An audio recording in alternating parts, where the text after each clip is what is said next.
안녕하십니까 여러분. 암호화폐 소식을 전달해드리는 크립토 마토, 오늘도 인사를 전해드리고 있습니다. 자, 비트코인이 어제 8,300불 중반까지 올랐었다가 그 기세가 꺾여서 한때 8,100불대까지 떨어졌었습니다. 지금은 8,235불, 그리고 도미넌스는 계속해서 떨어져서 66.5%를 기록을 해주고 있습니다. 최근에 알트코인들이 비트코인 도미넌스 하락과 함께 열심히 춤을 추고 있는 모습을 볼 수가 있었는데요. 앞으로 이런 움직임은 계속되게 될 것인지 저희가 한번 기대를 해볼 수가 있는 그런 배경들이 마련이 되고 있습니다. 자, 오늘 첫 번째 소식입니다. 암호화폐 결제 서비스 업체인 코인이파이가 대시 결제 지원을 시작했습니다.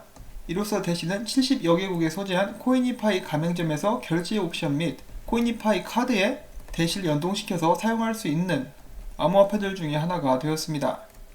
자, 두 번째로 이오스의 블록원이 공식 채널을 통해서 EOS.io 버전 2.0을 출시했다라고 공지를 했습니다. 이번 업데이트는 개발자들을 위해 설계가 된 것이고요. EOS.io의 속도, 편의성, 보안을 중점적으로 개선했습니다. 우리들의 찌그러진 영웅 톰리가 이번에는 디지털 자산 분야에서 결국은 승리자는 비자가 될 것이다 라고 이야기를 합니다. 비자뿐만 아니라 마스터카드, 페이스북 등이 은행 역할을 대체할 탈중앙화 금융 분야에서 큰 힘을 발휘하게 될 것이라 예상을 한 것인데요. 하지만 그는 이 회사들에 있어서 암호화폐 사업이 본질적인 가치 혹은 핵심 경쟁 포인트는 아니라고 덧붙였습니다. 뭔 헛소리야 임마. 자, 그 다음에 메가피, 드디어 메가피 덱스를 출시를 하게 되는데요. 베타 서비스가 출시 1시간 만에 디도스 공격에 노출됐습니다. 이와 관련해서 메가피는 자신의 트위터를 통해서 예상했던 대로 익살스러운 디도스 공격에 메가피 덱스 속도가 떨어졌다. 이를 해결하기 위해서 노드를 추가하고 있으며 덱스 내 거래 속도는 몇 분 안에 정상치를 회복하게 될 것이다. 나는 공격자들의 부정적인 숭배심을 사랑한다. 이는 내가 무언가를 제대로 하고 있다는 반증이다. 라고 이렇게 이야기를 해줍니다. 개인적으로 바라는 것이 있다면은 이 톰리와 메가피 한번 만나가지고 술 한잔 하면서 셀카 찍어가지고 트위터에 한번 올려줬으면 좋겠습니다. 자, 그 다음에 리브라에 관련된 소식 오늘도 계속됩니다. 암호화폐 거래소 중에 코인플렉스라는 곳이 있습니다. 여기서 좀 특이한 상품을 내놓겠다라고 이야기를 했는데요. 페이스북 스테이블코인 리브라 출시 가능성에 대해서 베팅할 수 있는 선물 상품입니다. 코인플렉스가 출시한 이 상품은 2020년 12월 30일까지 리브라가 출시되면은 투자자들에게 리브라 토큰을 제공하는 그러한 상품입니다. 이를 위해서 다가오는 24일 선물 공개를 진행할 것이라고 합니다. 선물 가격은 30센트로 책정될 예정이고요. 이는 리브라가 내년 말까지 출시될 확률을 30%로 본다는 의미라고 합니다. 자, 한편 리브라 같은 경우는 최근에 리브라 프로젝트에 참여하고 있는 기업 다수가 사업상 직간접으로 연결이 되어 있다는 의혹을 받고 있다고 하는데요. 자, 이게 또 뭔 소린가 하고 자세히 들여다보면은 IT 매체 와이어드에 따르면 리브라 협회에 참여 기업 27개 중 15개가 페이스북과 직접 또는 간접적으로 연관이 된 그러한 기업들이다라는 주장이 제기가 된 것입니다. 예를 들어서 페이스북 초기 투자자인 안드레센 호로이치 같은 경우는 현재 리브라 협회 참여 기업 4곳에 이미 투자를 하고 있을 뿐만 아니라 창업자인 마크 안드레센은 현재 페이스북 이사회에서 자리를 차지하고 있습니다. 브레이크 스루 이니셔티브 창업자 겸 이사인 유리 밀러는 저커버그와 페이스북 초창기 때부터 밀접한 관계를 유지해 왔을 뿐만 아니라 밀러의 벤처기업 DST는 또 다른 리브라 참여 기업 4곳과 사업상 연결된 것으로 조사가 됐습니다. 물론 이렇게 참여 기업들 사이의 관계가 법적으로 문제가 있는 것은 아닙니다. 그렇다 할지라도 리브라 프로젝트의 동기가 의심받는 상황을 만들 가능성을 높일 수 있다라고 와이어드는 주장했습니다. 한마디로 지금 짜고 치는 고스톱을 한번 쳐보겠다라고 하고 있는 것이죠. 자, 과연 리브라는 어떻게 될 것인가? 그들의 운명은? 한편 페이스북도 그다지 좋은 처지에 놓인 것 같지는 않습니다. 유럽연합 전역에 걸친 개인정보보호법의 엄격한 법적 틀인 일반 데이터 보호 규칙이 아일랜드에서 처음으로 미국 기업에 적용될 전망이고요. 적용 대상은 페이스북, 왓츠앱, 트위터, 그리고 이들은 이 법을 위반했기 때문에 거액의 벌금을 부과당할 가능성이 있다라고 합니다. 페이스북은 올해만 해도 벌써 여러 건의 벌금을 문 적이 있었죠. 그러면서 그들에 대한 신뢰도 조금씩 무너져 가고 있는 그런 상황입니다. 자, 그 다음엔 트론에 관련된 소식이 나왔습니다. 일단 메인 그림을 보시면 아시겠지만은 좋은 소식은 아니고요. 이 블록체인 분석 스타트업 중에 엔체인이라는 곳이 있습니다. 이들이 최근 트론의 상위 10개 갬블링 디앱을 조사를 했는데요. 과정에서 엄청난 숫자의 봇들이 발견되었다고 합니다. 무려 31%의 계좌들 그리고 전체 거래량의 19%가 봇에 의한 것이었다는 것인데요. 한마디로 앱이 인기 있는 것처럼 보이기 위해서 계좌 및 거래량을 조작했다는 그런 의혹을 받고 있다는 것입니다.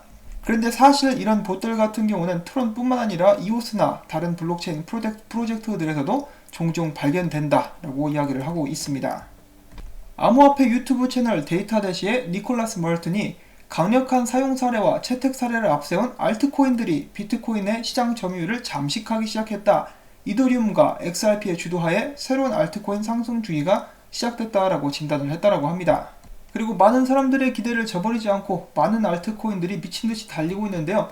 이 대표적인 주자로 체인링크를 들 수가 있겠죠. 체인링크, 제로엑스, 코스모스, 트론, 대시 등 여러가지 알트코인들이 멋진 모습을 보여주고 있는 최근의 상황입니다. 그리고 이더리움 관련된 소식을 또 잠깐 보려고 하는데요. 저는 이게 있는지도 몰랐습니다. 이더리움도 이제 XRP 팁밭 같이 혹은 베이직 어텐션 토큰 팁 주는 것처럼 팁을 주는 앱이 있었다라고 합니다. 이 플랫폼의 이름은 팁jar이라고 하는데요. 안타깝게도 망해가지고 문을 닫을 것이라고 합니다.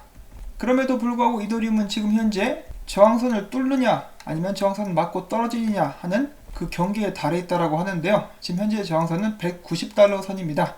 이것을 뚫으면 200달러 위로 올라갈 수 있게 될 것이고 뚫지 못하면 다시 또 떨어지게 되겠죠. 그런데 지금 알트코인들의 강세가 이어지고 있기 때문에 조만간 한번 뚫어주는 멋진 모습을 기대를 해볼 수 있지 않을까 싶은데요. 그에 대한 배경으로 가장 많이 지목을 받는 것이 바로 비트코인 도미넌스의 후퇴죠. 최근 2개월 만에 최저치를 기록해주고 있는 비트코인 도미넌스. 코인 마켓캡 기준 66%대를 차지를 하고 있는 그런 모습을 볼 수가 있겠는데요. 여기서 계속해서 더 떨어진다면 알트코인들이 더욱더 미친듯이 난장판을 칠 수가 있을 터인데 과연 이 세력들은 어떤 결정을 내릴 것인가? 미래가 두근두근한 요즘이라고 볼 수가 있겠습니다. 미국 웨스트버지니아 국무부 장관이 지난해 선거 기간 미국 외 국가에서 거주 중인 군인 및 시민들을 상대로 시행했었던 블록체인 기반 투표 시스템을 누군가가 조작하려던 정황이 포착이 됐다. 그들의 해킹 시도는 실패했으며 사건은 FBI 조사를 받고 있다. 조작을 시도한 해커들의 IP 주소는 FBI에 넘겨졌고 FBI는 이에 대해서 범죄 여부를 판단하게 될 것이다 라고 설명을 했습니다. 잡아가지고 그냥 닭모가지 비틀듯이 비틀어버렸으면 좋겠습니다. 해커들. 자, 다음 계속해서 비트코인 소식 보도록 하겠습니다. 최근 전 비트코인 코어 개발자이자 리눅스 재단 구성원인 제프 가직이 이야기하기를 기업들을 위한 비트코인의 실험은 진행된 케이스가 많지가 않다. 기업적인 측면에서 비트코인은 특정한 목표를 달성시켜줄 수 있을 만큼 유연하지는 못하다. 그러면서도 그는 비트코인은 체인 인터넷의 근간이다. 내가 프로젝트를 설계하고 있다면 당연히 가장 강한 체인을 기반으로 두고 싶을 것이다. 비트코인은 보안성을 제고하고 분석이 용이하며 안전한 소프트웨어 구축을 도울 수 있다 라고 이야기를 했습니다. 비트코인 세그윗 프로토콜 사용이 역대 최고치를 기록을 하고 있습니다. 세그윗 같은 경우는 소프트 포크 중에 개발 역사에 있어서 상당한 진전이다 라고 미디어는 이야기를 하고 있는데요. 다만 그럼에도 불구하고 세그윗 프로토콜은 바이낸스, 비트맥스, 비트렉스 등 소위 메이저 거래소에서 채택되지 못하고 있는 그런 상황이라고 합니다. 세그윗의 인기는 나날이 높아지고 있지만 그에 상응하는 거래 수수료 하락이 뒷받침되지 않는다면 메인스트림 도입은 더 어려워질 수 있다라고 미디어는 이야기를 하고 있습니다. 자, 그리고 여러분들께서 또 기억을 하셔야 되는 작은 사항 한 가지가 있는데요. 이번 주 금요일까지 SEC에서는 새로운 ETF 승인 여부를 결정을 해야 됩니다. 더 이상 미룰 수가 없고요.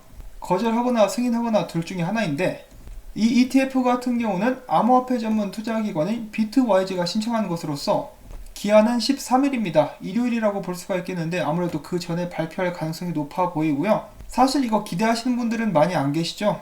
그럼에도 불구하고 매체에서는 만약에 이 ETF가 승인이 된다 그러면은 비트코인 가격 상승으로 갈 수 있는 길이 열릴 것이다 라고 이야기를 해주고 있습니다. 자, 한편 비트코인 가격이 하락세를 면치 못하고 있는 최근 상황에서 모건크리의 공동 창립자 중에 한 명인 마크 유스코는 비트코인이 8,000달러대에도 그리고 5,000달러까지 하락한다라고 할지라도 계속해서 구매해야 될 그런 상황이다 라고 이야기를 해주고 있습니다. 너는 돈이 많으니까 그런 이야기를 하겠지. 8,000불대 산 사람이 5,000불까지 떨어지는 거 보면 얼마나 억울하겠냐 임마. 그럼에도 불구하고 그가 이런 이야기를 하는 이유는 바로 비트코인의 미래가 밝기 때문이다라고 믿고 있기 때문인 것 같습니다. 자, 그 다음 기사는 이 홍콩 사태와 중국에 관한 것인데요. 최근에 있었던 비트코인 반등이 바로 이 홍콩의 거래량 증가 그리고 중국 덕분이다라는 추측을 하고 있는 그런 기사입니다. 비트코인이 하루 만에 400달러나 급등하면서 8,300달러대로 올라섰습니다. 일부 전문가들은 홍콩 내에 시위가 장기화되면서 지정학적 리스크에 따른 증가로 비트코인의 자산이 피난처 역할을 하고 있는 데다가 중국의 장기간 국경절 연휴가 끝나면서 매수 자금이 유입되고 있다는 분석을 내놨습니다.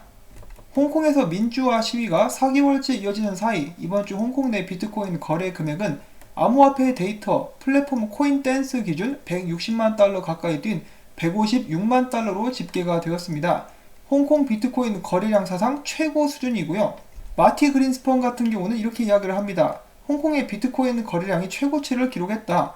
포트폴리오 매니저들에게 비트코인은 위험 자산으로 여겨지지만 일부 투자자들에게는 안전한 피난처로 취급이 되고 있다. 또한 암호화폐 전문 매체 비인크립토는 홍콩 시민들이 국가 단속을 가능한 피하기 위해서 암호화폐에 대해서 관심을 높이고 있다라고 지적을 했습니다. 자, 그리고 또한 여러분들도 이제 소식을 들어보셨을 텐데요. 홍콩 같은 경우는 ATM에서 돈이 동났다라고 합니다. 한마디로 돈이 데이터상은 있는데 ATM을 통해서 출금을 못하고 있는 그런 상황이죠. 아무래도 그렇다 보니까 이제 비트코인 쪽으로 눈을 돌리는 사람들이 늘어나는 것은 아닌가라고 제가 생각을 해볼 수도 있겠습니다. 자, 비트코인 최근 상승이 과연 홍콩 때문일까요? 여러분들은 어떻게 생각하십니까? 거래량이 늘었다는 것은 이제 좋은 소식이다 라고 생각을 해보고 싶습니다. 자, 그 다음에 국내외 증시 차트 서비스 커런트 웨이브의 CEO 브라이언 킴이라고 하네요. 이 사람이 이야기하기를 기술적인 관점에서 비트코인은 7,200달러 선까지 하락할 수 있다라고 이야기를 했습니다. 이와 관련해서 그는 비트파이넥스 4시간 봉에서 비트코인의 하락 C파동이 완료되지 않았다. 현재 거래량이 약하고 아직 하위 충격 파동이 보이지 않는다. 하락 C파동은 진행 중이다. 하지만 이것이 끝나면은 추세는 크게 변화될 것이다 라고 이야기를 했습니다. 그의 분석을 이렇게 보실 수가 있겠고요. 그 다음에는 루크 마틴이라는 분석가가 이렇게 이야기를 했다고 합니다. 비트코인 강세 모멘텀 9,000달러 회복 전망. 제목만 보면은 상승을 이렇게 확신하고 있는 것 같죠? 그런데 아닙니다. 트윗을 직접 들여다보시면은 이렇게 이야기를 하고 있어요. 만약에 비트코인이 8,300불대 이상에서 봉을 마감할 수 있다면, 전제 조건이 붙죠? 8,300불대 위에서 마감할 수 있다면 8,700에서 9,000달러까지 상승할 수 있는 여력이 있다. 그런데 그 위에서 마감을 일단 실패하고 말았습니다. 조시레이즈도 비슷한 트윗을 남겼는데 다시 한번 리트윗을 하면서 사람들에게 이야기를 해주고 있죠. 비트코인이 만약에 8,380불대 위에서 마감할 수 있다면은, 그것을 뚫을 수 있다면은 좋지만은 뚫지 못하면은 결국은 더 낮은 고점을 기록할 뿐이다 라고 이야기를 하고 있는데 지금 그렇게 되고 있습니다. 그래서 비트코인이 다시 한번 하락하는 것은 아닌가라는 그런 안타까운 분석들이 스멀스멀 피어 올라오고 있습니다. 그리고 또한 조시레이저 같은 경우는 그 트윗 전에 지금 비트코인이 8,390불대에서 매도세가 엄청나다. 이 매도세를 뚫고 올라갈 수 있다면 8,500불대 중반까지 올라갈 수도 있을 것이다 라고 했었는데 결국 그렇게 하지 못하고 처절하게 패배하는 모습 보여주었습니다. 처절하진 않고요. 아무튼 뚫지 못했어요. 그러면서 이 에스코바라는 사람의 대화에서 에스코바가 다음에 차트를 올리는데 결국 이 하락 추세선을 뚫지 못했다. 떨어지게 될 것 같다라고 이야기를 해주게 됩니다. 자, 과연 비트코인의 운명은 어떻게 될 것인가? 드라마보다 더욱더 흥미진진한 비트코인의 파란만장한 여행기가 펼쳐지고 있습니다. 오늘 영상을 마치기 전에 몇 개의 트윗 또 공유를 해드리고 싶습니다. 첫 번째로 폼플리아노의 트윗인데요. 미국의 빚 위기가 점점 악화되고 있다. 아무리 봐도 좋게 끝날 것 같지는 않다라고 이야기를 해주고 있고, 리듬 트레이더는 이렇게 이야기를 합니다. 돈을 계속해서 무한대로 인쇄를 해가지고 경제의 문제점을 고치려고 하는 것은 약에 중독된 사람에게 더욱더 많은 약을 줌으로써, 먹임으로써 그 증상을 완화시키려고 하는 것과 같다. 그럼에도 불구하고 미국은 다음 달부터 다시 한번 또 양적 완화를 시작하게 될 것이다. 이 양적 완화라는 단어를 사용하지 않지만은 지금 현재 많은 사람들은 연준이 계속해서 돈을 새로 찍어내고 있다라고 이야기를 하고 있고, 그것에 대해서 걱정을 하고 있는 그런 상황입니다. 이런 국제적인 정세들을 보게 되면은 저도 살짝 좀 불안해지기도 하고 약간 두려움도 어쩔 때는 느껴지기까지 합니다. 왠지 머지않아서 거대한 폭풍이 전 세계를 휩쓸지 않을까 하는 그런 생각이 드는데요. 부디 여기서 비트코인과 암호화폐들이 저희들에게 안전한 피난처가 될 수 있기를 바라보면서 저는 여기서 이만 인사를 드리려고 합니다. 제가 오늘도 열심히 만든 이 영상 여러분들께 도움이 되셨다면 꼭 구독과 좋아요 그리고 광고 시청, 처음부터 광고가 마무리될 때까지 재생을 부탁을 드립니다. 여러분들의 도움 없이는 이 채널은 유지가 될 수가 없습니다. 한 분 한 분 광고 봐주시는 분들께 감사의 말씀 전하면서 전 다음에 또 새로운 소식 가지고 인사드리겠습니다. 행복한 하루 되시길 바랍니다.